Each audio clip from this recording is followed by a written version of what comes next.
I will always love and cherish you, my wife. She is such a lucky woman. Look at how he loves her and showers her with attention. If you tell anybody that I beat you, you will see fire. Useless woman. My people, come closer, let me tell you a story. In the olden days, before electricity, before mobile phones, even before people learned to hide cruelty behind fine words, stories did not travel fast though, but pain did. This story happened in the village of Anambra, in a village surrounded by tall Iroko trees and red earth paths. A place where everybody knew everybody, and where a woman's worth was often measured by what she could endure. This is the story of a woman called Adanne. Adanne. She was beautiful in a quiet way. It was not the loud type of beauty that demanded attention, but the type that made people look twice. When she walked, the village maidens envied her. If only I could be as beautiful as Adanne, some of them would whisper. Her beauty was not the loud beauty that demanded attention, but it was the type that made people to look twice. Her skin was smooth like palm wine, and her eyes were very calm. When she spoke, her voice was soft. When she walked through the village square with her clay pot well balanced on her head, even the old women would stop and stare. They would say, this girl is too fine. If only I had a son. Adanne was kind. She greeted the elders properly. She helped her mother to pound fufu. She fetched firewood without complaint, and she washed her father's clothes. And when she laughed, it sounded like relief. Everyone wanted to be around her because she was a beautiful and humble girl. Uche, on the other hand, Uche was the strongest warrior in the land. He was tall, broad-shouldered. He had a scar across his chest from a battle long ago. When Uche walked, the dust rose. Men feared him, and the women admired him, and the children ran around him and tried to play with him anytime he walked. He had defeated enemies from neighboring villages. He had protected Anambra land with his strength. So when Uche chose Adanne as his wife, the village rejoiced. Everyone danced and danced and danced, and they said, "Strength has married beauty. That is going to be a solid marriage." Their wedding ceremony was simple and beautiful. Drums were beat until dawn. Palm wine flowed freely. Adanne entered Uche's compound as a wife. Feeling hopeful, she smiled and she was trusting that everything would work out for her. At first, their marriage looked perfect. Uche walked proudly beside her. In the market, he would buy her the most beautiful fabrics. He would buy her coral beads that were so expensive. Adanne cooked his favorite meals for him. She washed his clothes and she laid them neatly. When people saw them together, they say, "Look at how she treats him, and look at how he treats her. This is how a husband and wife should be." But behind closed doors, a demon lived with them. The first time Uche hit Adanne, she was confused.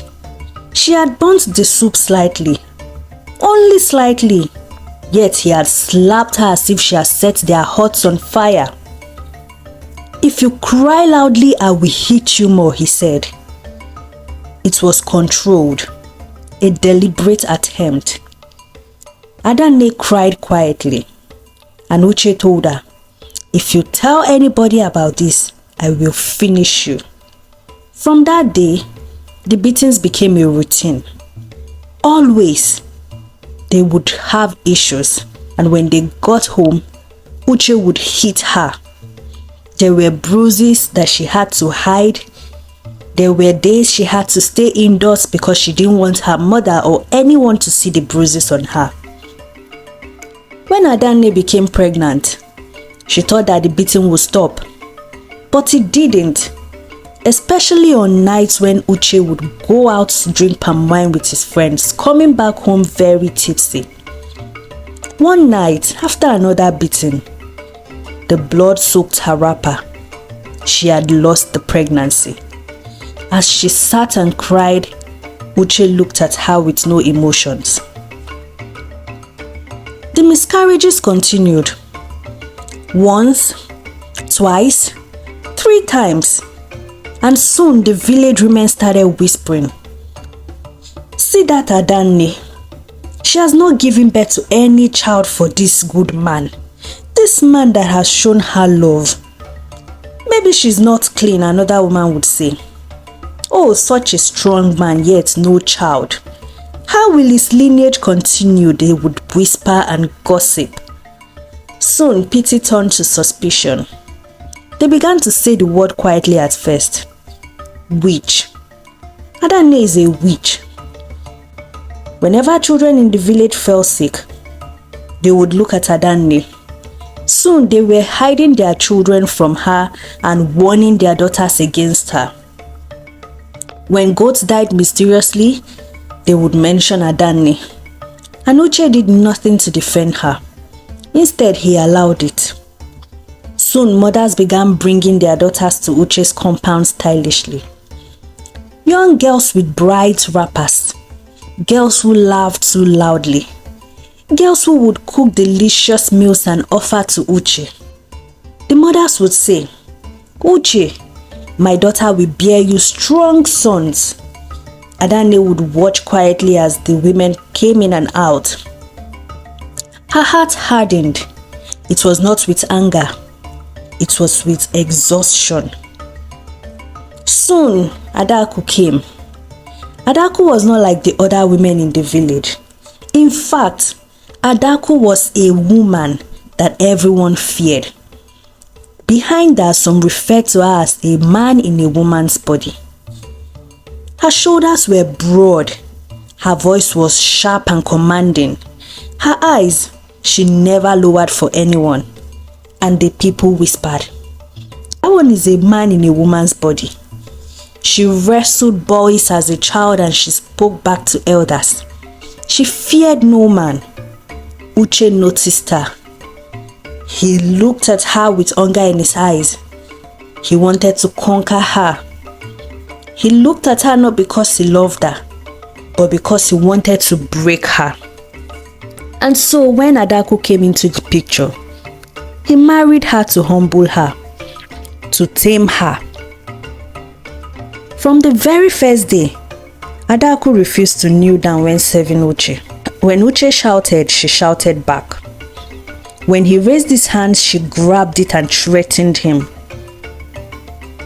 One night, Uche tried to marry another woman secretly.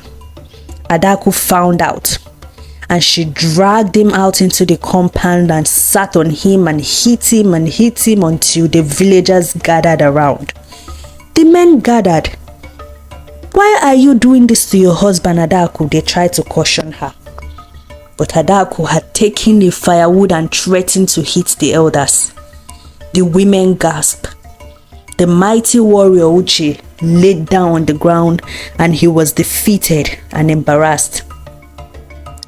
From that day on, anytime Uche passed, they laughed at him. The villagers laughed at his pride. "Look at the man that cannot control his own house," they would whisper. Meanwhile, as chaos consumed Uche's compound, Adanne had quietly left. Uche had earlier on told her he was no longer interested in the marriage, so the bride price he paid had been returned by her parents. In order for her to be free from embarrassment, she had moved to another village. There was no drama, no shouting. At the other village she moved to, she met a man who spoke gently to her. A man who never raised his hands. A man who listened. And so she became pregnant again. This time, she carried the pregnancy to full term. She gave birth to twins, a boy and a girl. When news of Adanne's pregnancy and childbirth reached Anambra village, the whisper stopped. Soon, people began to understand. Meanwhile, Uche's compound had become a place of shame and embarrassment. Every day there would be one fight or the other between Uche and Adaku. Meanwhile, Adanne's new home became a place of laughter. And that was the day the villagers learned the lesson that they would never ever forget. Sometimes the witch is not the woman that bleeds. It is the hand that causes the bleeding. That is the real witch. Don't forget to subscribe to this channel for more stories like this as a way of showing support. Thank you.